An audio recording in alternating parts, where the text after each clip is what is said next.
Welcome back to the Marketing Madmen. Busta Rhymes here, and we're finishing our conversation with Candice, and we're going to talk about. Okay, so let's keep going to what. So here's one that, look, this is going to make me sound old, and because we are the same age, 25, of course, we are the bridging generation, right? So you and I grew up the same. We had regular telephones. We didn't have cell phones. We didn't have internet. Do you remember the me to connect a freaking dial-up? Yeah. Like I had to download songs on Napster. I would have to steal my parents' phone line overnight, and it would take 12 hours to download one song that I would illegally burn and sell to people in the streets in where I went to high school. But that's a different time. That's the kind of people you want to hire, by the way, hustlers and drug dealers. I didn't say that. So with that being said, like we saw the gap, but now I'm as fluid as technology as most people, okay? How have we botched this so bad? How do we have technology that could send people to space to confirm back and forth? We have spaceships, we have people blasting off and landing on platforms, but I can't get a phone that stops me from getting spam calls 600 times a day. Oh, yeah. I don't understand. And who is accountable? Where is, like, who's to blame? Who's to blame? Let's just blame the government. Easy. I mean, they're the easiest scapegoat. They're not going to get anything done, though. Who can we blame? Who's a good person? Is Mr. Verizon? Who is there to blame? I do think there are companies that sell your information. When you are clicking on the clickbait or whatever, all of these browsers can track your cookies, your firsthand data. They know where you live, what shows you watch, what your household income is, how old your house is, if you have children. You are just a demographic, essentially, a number. I agree with that. And you're marketable, and people want to buy that information. It's all about data. I agree. I agree. Buy the data. But let's talk about what there are people that still don't believe that's happening. There are still people that don't understand the nuance. Now, you've probably seen the back end. I have seen the back end. We have the back end. I got so creeped out by the back end. I'm like, whoa. But we love it in our industry. Of course. But here's the thing, okay? And it's a great point. I think before we start just destroying technology, because there's so much more that pisses me off, our over-reliance on data is killing us as marketers, okay? Yes. Because there's not a natural. It's like we're on a dating site, right? You're on a dating site trying to find somebody. You're trying to match. You're trying to do this. You're trying to do that. Most relationships are better when it's organic and it's natural and there's a trust and there's the dating phase. And sometimes it's we're not immediate. Forcing it. It's not immediate. Sometimes something that you think pisses you off all of a sudden becomes something that like turns you on. You have no idea. It's a great comparison. That's what's wrong with you. I figured it out. Okay. But here's the thing though. Let's get aside all the people who fake their profiles, right? Because there's one part of it that's like, if you really put what you really are in the person, but there's also the catfish. There's also like the one glamour shot of you with the soft light on a Tuesday when you had a tan and you dropped 12 pounds because you didn't eat for a week. Like that's the picture that goes out, and they meet you and they're like, that acne wasn't But who there. can't tell that is either photoshopped or it's a Snapchat filter? Like I can see it. Like the whole AI thing is a little creepy, and how it really shows. Have you done some of the pictures where it'll AI generate this background and it's the craziest things you've ever seen, but it looks so real? I was at a concert and I saw this woman. It was the middle of the Smashing Pumpkins and their line of hits. Okay, so I am enthralled. What's your favorite? I saw this. Squirrel. Oh, Ava Adore. I like some of their weirder stuff, to be honest with you. Do you want to know mine? Sure. Despite all my rage, I'm so you're talking still Bull with just a Butterfly rat Wings. in a cage. So that is the one. So out of all of their hits, that is the one they enjoy playing the most. And that is the one, I don't care what anyone says, if you play that 500 years from now, people are going to get up and go, this is music. Yeah. Not their biggest. That was part of Siamese. No, it was it was their double album. Doesn't matter. But what the hell were we talking about? We completely distracted. So this poor woman. This is why our meetings last for 3 hours. This poor woman, she's sitting there, instead of enjoying the concert, she's taking selfies and going into the pixel and editing out wrinkles in her face.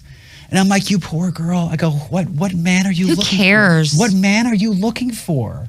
Right? I'm not saying don't take care of yourself. I'm not saying don't buy $100 creams. I'm saying you just lost your Botox clients. If you're so self-conscious that you're logging in, but I didn't think you don't get Botox. No, I don't care about that. You're saying enjoy the moment and experience and not worry about the trivial things. To zoom in and remove a wrinkle, you're not living in the moment. Botox, you get it one time, you're done for a couple months, right? I mean, you're pouring snake poison into your face, but at least once you're done for a little while. I'm all for that stuff. But how could you, while this is happening, instead of being in the moment, be so worried about taking out a little imperfection? What dude is zooming in enough to see that? So I think that's part of our the issue with the technology is social media, not just technology, has us held captive that we're always on. If you think about when we were kids, you might have had a really crappy day at school. You might have been bullied on the bus. Somebody might have made fun of you for X, Y, or Z. You came home and you unplugged from it.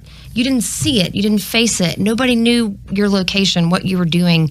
You didn't share the highlight reel of your life 24/7. Our children have a whole different game that they have to play because you don't ever turn it off, ever. Yeah. You're always on. Yeah. And so I don't know how old this person was. Yeah, she was older than me. I mean, she was at an age where she should not have But they been. buy in, Yeah. right? Oh, she was you could tell she was the first to buy. She was in a glamour space, jewelry store, something like that. But I just felt so sorry because I actually feel more sorry for her believing that there are dudes out there that would rather see that happen than enjoy a concert with somebody, because I feel more sorry for that dude. Like, at that age, are you really concerned with what this person looks like? You've been through everything in your life. Yeah. So look, people go through things in life. Like, you got married young, Yeah. right? You got married young. You missed a lot of things. Like, so all of a sudden you're letting a caged animal out of the cage in the world, right? We met when you were just running around. You wanted to see everything, right? Even you. That can't last forever. That can't last forever. No, it doesn't last forever because you can only run from things for so long. But I've also been, I don't know, like the older you get, the less F's you give, I think.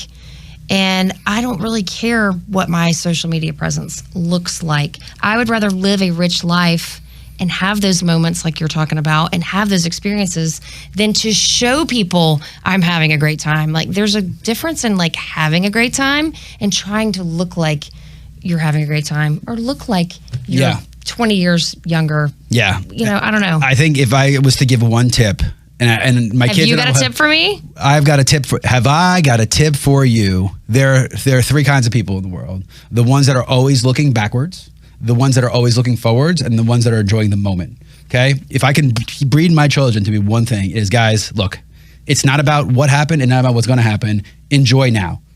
Look backwards, because don't make the same mistakes twice. But right now, what decisions you make now, those are the things to think about. It's so hard to do that because I think that we are almost groomed into the next thing, the next step. You're going to graduate. You're going to get a job. You're going to buy a house. You're going to get married. You're going to have a kid. Yeah, that's how you feed the capitalism. But that's how you feed the capitalism. You check off the boxes. That's how you feed the machine. You miss living life trying to check off the boxes and do the things. You miss living life. That's how you feed the machine, though. Like, my wife sits there sometimes and she looks at my daughter's grade. She goes, "Oh my God, she needs a tutor." I'm like, she is freaking 7 and she just read me 3 books.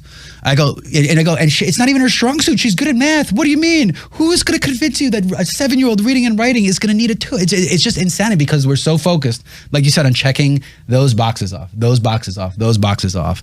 Like, it's same. But now, that being said, the bigger problem is that we've learned neurobiology and we're focused on the dopamine rush. Mm-hmm. Okay. So everything is dopamine, and dopamine is the anticipation. It's not the reward. That's serotonin. So, like, when you go out and you're hungry and you smell something, it's because back in the day when we were literally cavemen, we couldn't find food. So if we smelled something, we're like, "Oh my God, I want it."